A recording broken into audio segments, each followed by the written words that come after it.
अस्सलाम वालेकुम। मेरा नाम डॉक्टर शफीक चीमा है। मैं diplomate American board of internal medicine और नेफ्रोलॉजी हूँ। आप देख रहे हैं neph chat with doctor Shafiq Cheema. आज हम उन 10 टेस्टों की बात करेंगे जो मेरे ख्याल में खामखा ऑर्डर होते हैं, अननेसेसरी हैं, उनकी ज़रूरत नहीं है। मजीद वीडियोस और अपडेट्स के लिए हमारा यूट्यूब चैनल सब्सक्राइब, लाइक और शेयर करें। या उस वक़्त इस्तेमाल होते हैं जब उनकी ज़रूरत नहीं होती। वैसे ये नहीं कि वो टेस्ट ही गलत हैं, टेस्ट तो उनकी बड़ी यूज़फुलनेस हो सकती है इन सर्टेन सिचुएशन, लेकिन पेशेंट्स में उस वक़्त इस्तेमाल अननेसेसरीली ओवर प्रिस्क्राइब होते हैं कि ये टेस्ट करवा लें।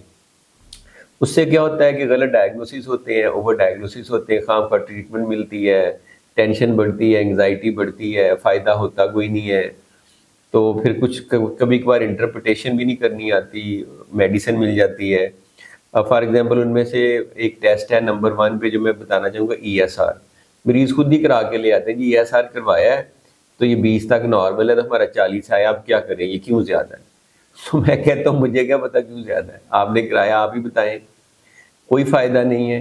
ईएसआर की पूरी मॉडर्न मेडिसिन में कोई ख़ास इंडिकेशन नहीं है।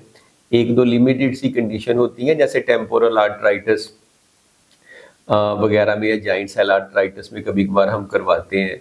नॉन स्पेसिफिक टेस्ट है, किसी तरह की इन्फ्लेमेशन में बढ़ जाता है, वैसे भी बढ़ जाता है, किडनी डिजीज़ में बढ़ जाता है।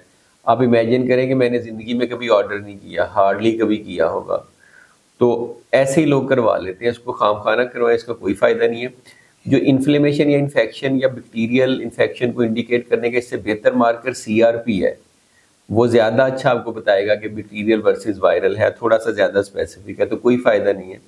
दूसरे नंबर पे यूरिक एसिड का टेस्ट है, ये भी लोग खुद ही करवा के ले आते हैं। ज़्यादा केसेस में ज़रूरत नहीं होती। अगर आपको कुछ सिम्टम नहीं है तो यूरिक एसिड का टेस्ट आपने क्यों करवाया? सर दर्द के लिए, या किसी जोड़ में दर्द के लिए, या पट्ठों में दर्द के लिए, या कमर में दर्द के लिए तो ये टेस्ट नहीं होता, ना इसकी ज़रूरत होती है।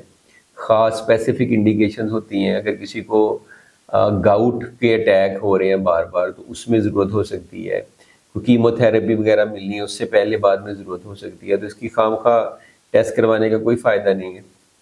तीसरे नंबर पे कुछ लोग लैब में जाके कहते हैं जी हमारा ईजीएफआर कर दें या जीएफआर कर दें। जीएफआर कोई टेस्ट नहीं होता, जीएफआर कैलकुलेशन होती है। करवाते हैं हम, रीनल फंक्शन टेस्ट ही है, तो उसकी क्रियाटिनिन से ऑटोमेटिकली एक फार्मूले से मैथमेटिकली इसको निकालते हैं। तो ये अलहदा से टेस्ट नहीं होता, इसको ऑर्डर करने की ज़रूरत नहीं होती। क्रियाटिनिन की बेसिस पे आप खुद ही निकाल सकते हैं। चौथे नंबर पे 25 हाइड्रोक्सी विटामिन डी, या हम लफ्ज़ों में कह लें विटामिन डी का लेवल। विटामिन डी का लेवल आप करवा लें, सब में थोड़ा सा कम ही होता है, तो इससे बेहतर है विटामिन डी का सप्लीमेंट ले लें। और विटामिन डी का टेस्ट हर लेबॉर्ट्री टेस्ट के साथ नहीं कराना होता। चलो साल में एक दफ़ा करवा लिया, उसके बाद आपने रिप्लेस किया, साल बाद करवा लिया, that's fine, but not every time. 5वें नंबर पे आईजीई लेवल पता नहीं लोग क्यों कराते हैं। उसके बाद कहते हो तो बहुत ज़्यादा आपको तो एलर्जी हुई है, एलर्जीज़ हैं, वो एलर्जी की एंटीहिस्टामिन शुरू कर देते हैं। ये भी नॉन स्पेसिफिक है। हम जिस तरह के इन्वायरमेंट में रहते हैं, डस्ट है, मिट्टी है, एलर्जेंस है, पोलन है, थोड़ा सा लेवल बॉडी रिएक्ट करेगी तो बढ़ेगा ही ना, उसकी बेसिस पे कोई ट्रीटमेंट नहीं देनी होती।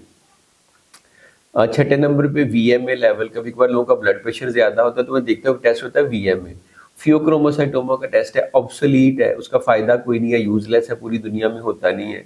उससे बेहतर टेस्ट है, अभी भी खामखा पाकिस्तान में ऑर्डर किया होता है। 7वें नंबर पे लोग जो है ना ईसीजी ईकेजी कराते हैं। ईसीजी तो कहते हैं जी ईसीजी कराइए, बिल्कुल ठीक है, दिल का मसला तो नहीं है। ईसीजी दिल का मसला सही तरह से नहीं बताती। अगर उसी वक्त चेस्ट पेन हो रही हो तो हार्ट अटैक रूल आउट होता है, लेकिन अगर पुराना अटैक हुआ है, नहीं हुआ है, कभी चेंजेस रह जाती हैं, कभी होती हैं, कभी नहीं होती। हार्ट डिजीज को देखने के लिए कि है कि नहीं, तो बेहतर टेस्ट तो स्ट्रेस टेस्ट होता है, एक्सरसाइज टॉलरेंस या न्यूक्लियर स्ट्रेस टेस्ट या एंजियोग्राफी वगैरह होती है। आपकी ईसीजी टोटली नॉर्मल भी हो सकती है और आपको हार्ट डिजीज अंडरलाइन हो सकती है, तो इसलिए ईकेजी बिल्कुल नहीं बताती कि आपको अंडरलाइन हार्ट डिजीज है कि नहीं। अगर बता दे तो अच्छा है, लेकिन नॉर्मल होने का ये मतलब बिल्कुल नहीं है कि आपको नहीं है। तो ऐसे ईकेजी करा के बैठ जाना। अगर डॉक्टर के ड्यूरिंग चेस्ट पेन आप आईसीयू में है, सीसीयू में है, बड़ी इंपॉर्टेंट टेस्ट है, लेकिन अननेसेसरी होता है। इसी तरह से डॉपलर अल्ट्रासाउंड किडनी का लोग कराते हैं जी, ब्लड प्रेशर थोड़ा सा ज़्यादा, डॉपलर अल्ट्रासाउंड करा लिया। एक तो ये कि पूरे पाकिस्तान में मेरा नहीं ख्याल डॉपलर अल्ट्रासाउंड किसी को करना या पढ़ना आता है, गलत रिपोर्ट दी होती है तो फ़ायदा ही कोई नहीं है। दूसरा ये कि ज़्यादा केसेस में 95% में वो ब्लड प्रेशर जो बढ़ा होता है वो असेंशियल हाइपरटेंशन होती है, उसमें डॉपलर की ज़रूरत ही नहीं होती। तो ना पढ़ना आता है ना उसको इंटरप्रेट करना आता है, और खामखा करवा के बैठ जाते हैं, फिर कंफ्यूज होते हैं, फिर गलत इलाज करते हैं। 10वें नंबर पे जो मेरा फेवरेट है रीनल स्कैन, DTP या रीनल स्कैन या मैग 3 रीनल स्कैन, पता नहीं लोग क्यों करा के बैठ जाते हैं। बहुत कम इंडिकेशन है। एक गुर्दा सिकुड़ा हुआ है, श्रंकन है, दूसरा जो है वो नॉर्मल है, क्रिएटिनिन थोड़ी सी ज़्यादा है, GFR कम है, तो करवा लेते हैं। मैं उसको देखता भी नहीं हूँ। मैं उन्हें कहता हूँ कि वैसे ही मुझे पता है कि आपका GFR कम है, ये गुर्दा ज़्यादा काम कर रहा है, राइट लेफ्ट वाला श्रंकन है, कम कर रहा है। तो मैंने जान के क्या करना है, या तो मैंने कोई सर्जरी करनी है, ऑपरेशन करना, कोई ट्रीटमेंट करनी हो। रीनल स्कैन में खामखा टाइम और पैसा वेस्ट करते हैं, रिसोर्सेज वेस्ट करते हैं। तो रीनल स्कैन की बड़ी स्पेसिफिक इंडिकेशंस होती हैं। ट्रांसप्लांट से पहले हम करवाते हैं देखने के लिए कि कौन सा गुर्दा डोनर का लेना है, कौन सा नहीं लेना। कभी कभार गुर्दों का स्प्लिट फंक्शन असेस करना ज़रूरी होता है, कभी कभार ऑब्स्ट्रक्शन को रूल आउट करने के लिए करते हैं। तो ख़ास ज़रूरत के मुताबिक किया जाता है। तो मेरे ख्याल में बहुत ज़्यादा टेस्ट जो है ना वो अननेसेसरी ऑर्डर होते हैं और किए जाते हैं।